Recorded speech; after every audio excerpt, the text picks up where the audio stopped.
тармактан атайын ыйтма берди, соонун бизге 5 тармак алып келишти. Азыр өзгөчө даамын дагы чоң көрөбүз. Бирок ак серкеси менен кайнап келешти.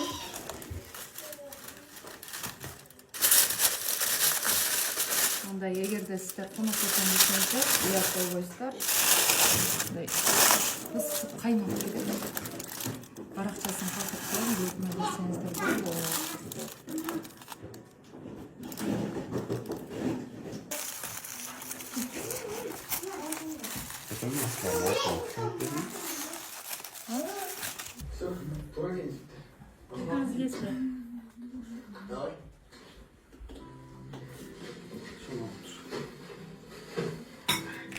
Şunu çekek aldım.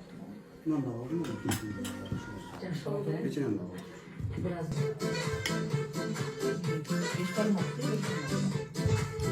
İyi bir şey.